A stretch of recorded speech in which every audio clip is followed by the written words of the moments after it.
Queridos hermanos, iniciamos la lección divina de este sábado 21 de septiembre en que celebramos la fiesta de San Mateo, apóstol y evangelista. Por la señal de la Santa Cruz de nuestros enemigos, líbranos, Señor Dios nuestro, en el nombre del Padre, y del Hijo, y del Espíritu Santo. Amén. Señor mío, Dios mío, creo firmemente que estás aquí, que me ves, que me oyes. Te adoro con profunda reverencia, te pido perdón de mis pecados y gracia para hacer con fruto este tiempo de lección divina. Madre mía Inmaculada, San José, mi Padre y Señor, Ángel de mi guarda, interceded por mí. En esta fiesta de San Mateo, leemos en la primera lectura la carta a los Efesios, capítulo 4, versículos 1 al 7 y 11 al 13. Hermanos, yo Pablo, prisionero por la causa del Señor, los exhorto a que lleven una vida digna del llamamiento que han recibido. Sean siempre humildes y amables, sean comprensivos y sopórtense mutuamente con amor. Esfuércense en mantenerse unidos en el Espíritu con el vínculo de la paz. Porque no hay más que un solo cuerpo y un solo espíritu, como es también solo una la esperanza del llamamiento que ustedes han recibido.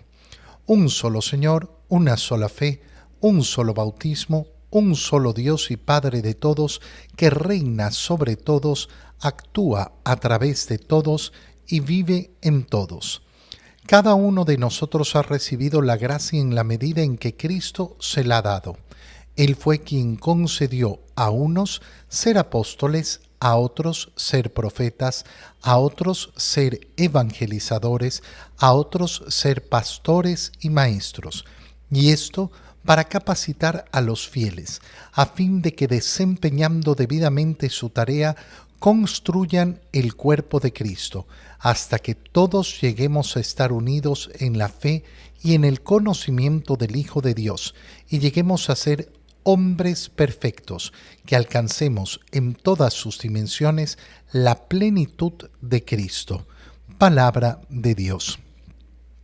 Al celebrar esta fiesta de San Mateo, recordamos que estamos hablando de el apóstol y el evangelista, es decir, uno de esos discípulos del Señor que fue elegido por el Señor para ser parte del grupo de los 12, de esos 12 que iban a estar más cerca del Señor y que además después se convierte en uno de los 4 evangelistas.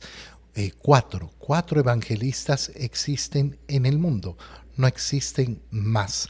Siempre digo esto porque me da tanta pena escuchar a católicos cuando hablan de los hermanos protestantes como evangelistas. No, no son evangelistas. Evangelistas solo hay 4: Mateo, Marcos, Lucas y Juan. Y es un título propio. Es decir, no reconoce la Iglesia a ningún otro evangelista. ¿Por qué? Porque no reconoce ningún otro evangelio.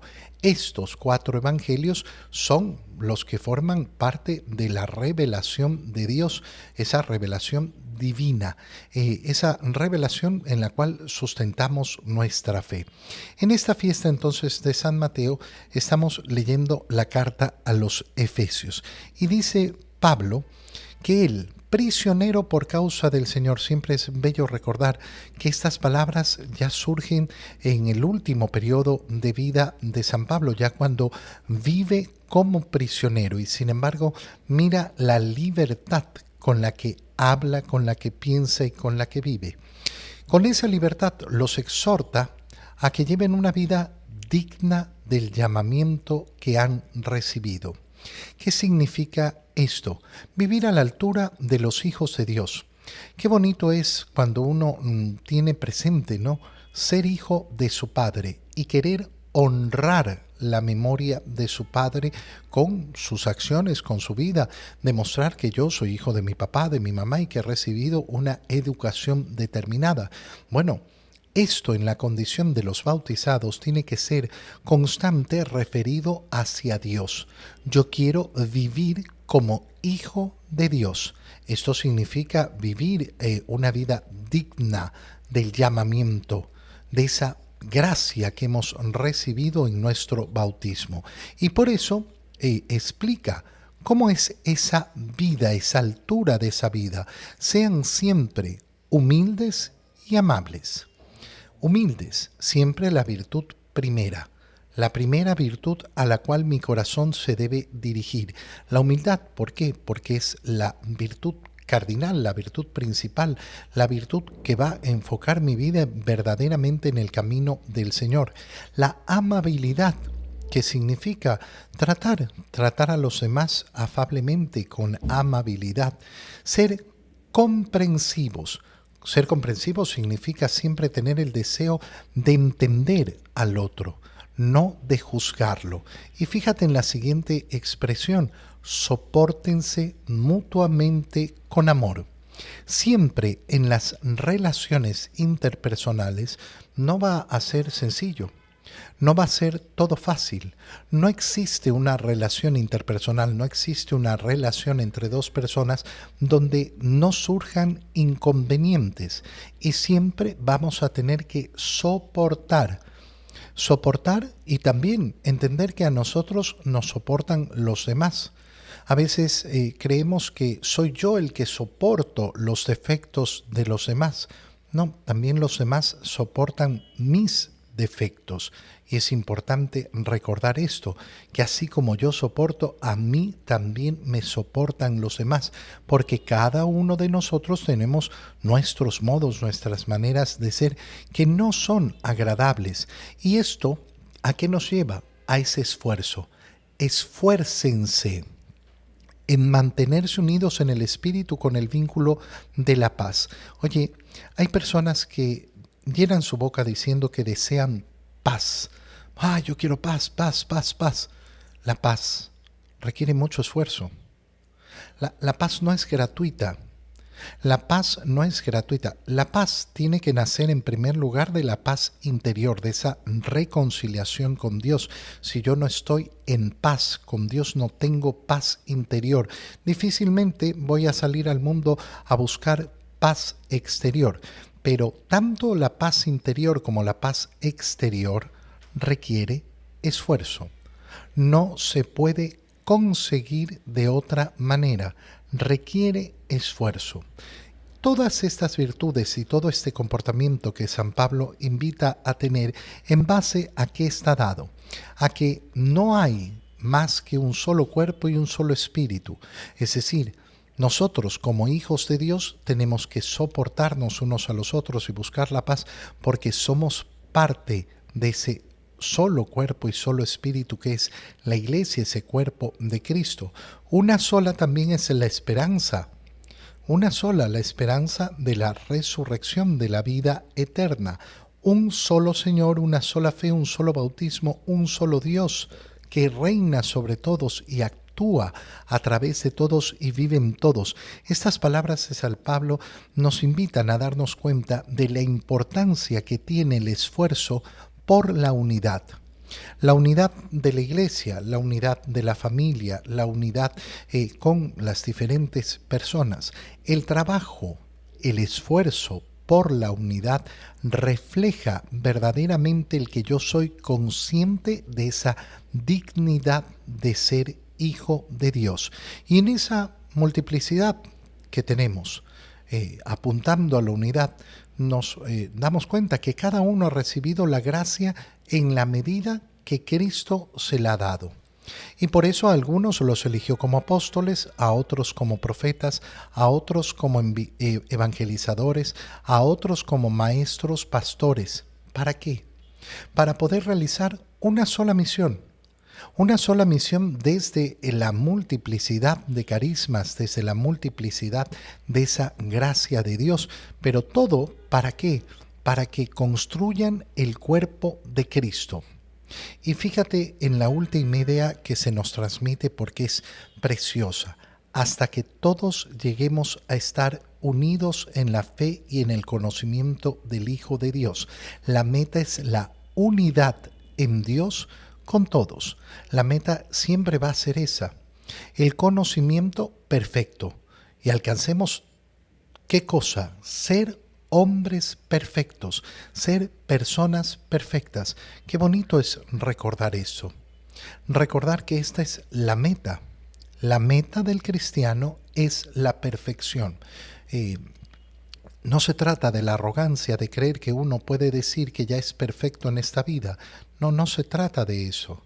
Pero no se trata de caer en simplemente esa forma de ver las cosas tan mediocre, de decir, bueno, nadie es perfecto, nadie es perfecto. Sí que está clarísimo que nadie es perfecto. Pero tengo el ideal de perfección. Porque eso es lo que tiene que haber en mi corazón, ese ideal de perfección que me lleva a querer crecer, a querer ser mejor, no a quedarme en la mediocridad de decir, pero yo soy así y ya está. En el Evangelio, leemos el Evangelio de San Mateo, capítulo 9, versículos 9 al 13. En aquel tiempo Jesús vio a un hombre llamado Mateo sentado a su mesa de recaudador de impuestos y le dijo, «Sígueme». Él se levantó y lo siguió. Después, cuando estaba a la mesa en casa de Mateo, muchos publicanos y pecadores se sentaron también a comer con Jesús y sus discípulos. Viendo esto, los fariseos preguntaron a los discípulos, ¿por qué su maestro come con publicanos y pecadores? Jesús los oyó y les dijo, no son los sanos los que necesitan de médico, sino los enfermos. Vayan pues y aprendan lo que significa yo quiero misericordia y no sacrificios. Yo no he venido a llamar a los justos, sino a los pecadores. Palabra del Señor. Cuando celebramos esta memoria, esta fiesta de San Mateo, damos gracias al Señor. Damos gracias al Señor justamente porque lo ha llamado. Fíjate en ese llamado tan sencillo, sígueme. No le ha dicho nada más a Mateo. Y Mateo ha decidido seguir al Señor. ¿Cuáles son las consecuencias de haber hecho ese llamamiento y cuáles son las consecuencias de que Mateo haya respondido a ese llamamiento que tú y yo podemos hoy recibir el Evangelio? Ese Evangelio escrito por Mateo. Ese Evangelio que efectivamente nos transmite lo que Mateo pudo presenciar, lo que pudo ver.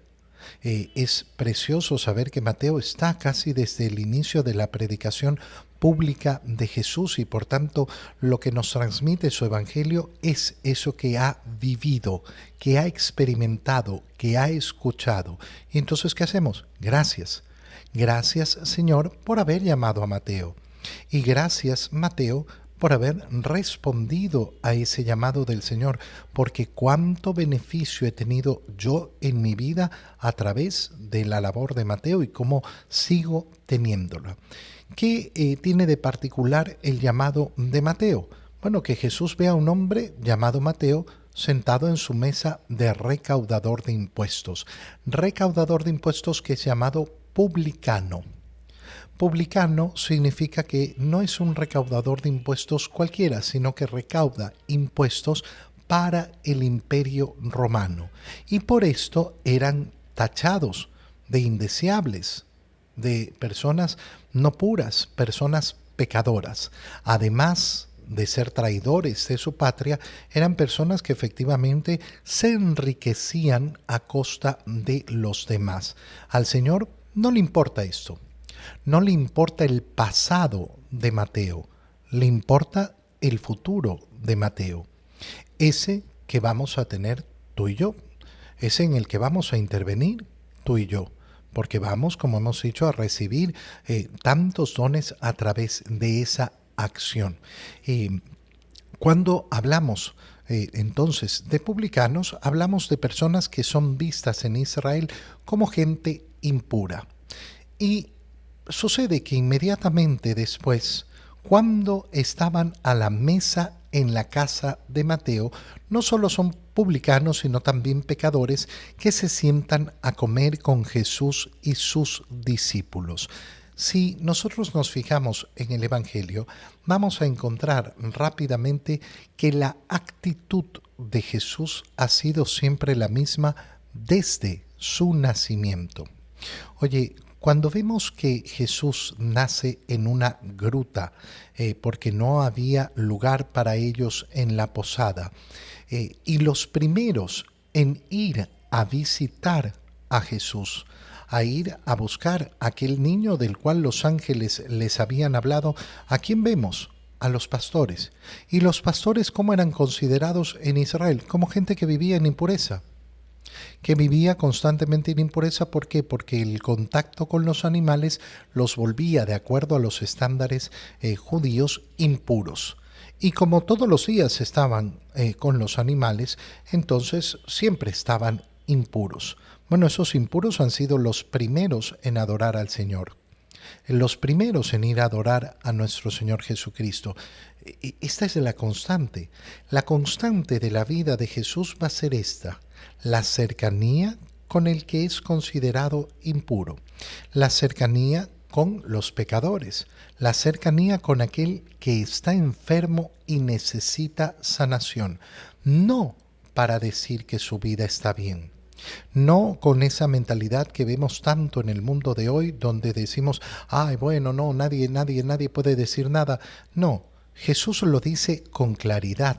Si estoy a su lado es porque son enfermos que necesitan médico, porque son personas que necesitan la salvación, porque son pecadores. Eso se reconoce. Y lo que brinda el Señor es el camino de la misericordia, el camino de la transformación. Un dato siempre hermoso en la lectura de este Evangelio es ver la secuencia. Jesús se acerca a la mesa de recaudador que tiene Mateo y le dice, sígueme. ¿A dónde? No, Mateo no pregunta. Y el Señor no se lo dice. Es hermosísimo, precioso. Mateo deja todo y sigue al Señor. ¿Y dónde hace Jesús que lo siga al final? Porque lo que se nos muestra a continuación es que después estaban a la mesa en la casa de San Mateo. Es decir, el primer lugar donde lo hace seguirlo es a su propia casa, que siempre nos tiene que recordar dónde está nuestro primer lugar de evangelización. Nuestro primer lugar de evangelización está donde estoy, el lugar donde estoy, mi familia, mi trabajo, mi vecindario. Ese es el lugar donde yo estoy llamado a evangelizar. No estoy llamado a ir a buscar, no, yo me voy a ir a no sé dónde y por acá y por allá. No, no, primero lo primero. Primero tu lugar de evangelización, que es el lugar donde estás. Los fariseos le preguntan a los discípulos, ¿por qué? ¿Por qué su maestro come con publicanos y pecadores? Y la respuesta es sencillísima, porque no son los sanos los que necesitan de médico, sino los enfermos. No son los que no tienen ninguna enfermedad. Yo no he venido, termina el Señor diciendo, a llamar a los justos, sino a los pecadores. ¿Hay alguien al cual el Señor no ha venido a llamar? No. Lo que pasa es que no se va a sentir llamado por el Señor aquel que no se reconoce como pecador. Si yo tengo la fantasía en mi mente de que yo soy un justo, bueno, entonces el Señor no vino por mí.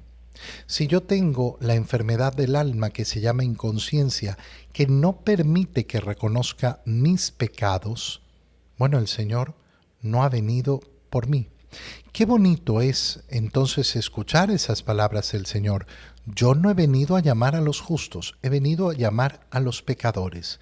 Yo. Yo soy el que ha venido a llamar el Señor. Yo quiero ser llamado por el Señor y por eso tengo que hacer ese acto de conciencia de decir, oye, el Señor no ha venido a perder el tiempo con uno que no quiere reconocer sus pecados, sino que ha venido justamente a entregar la misericordia de Dios, esa que yo necesito para la salvación, esa que yo anhelo para la salvación. No es que Jesús haya dejado fuera alguno, depende si yo soy capaz de reconocer o no mis pecados. Te doy gracias, Dios mío, por los buenos propósitos, afectos e inspiraciones que me has comunicado en este tiempo de lección divina. Te pido ayuda para ponerlos por obra. Madre mía Inmaculada, San José, mi Padre y Señor, Ángel de mi guarda, interceded por mí. María, Madre de la Iglesia, ruega por nosotros. Queridos hermanos, que el Señor los bendiga y los ilumine, en el nombre del Padre, y del Hijo, y del Espíritu Santo. Amén. Que tengan todos un muy feliz día.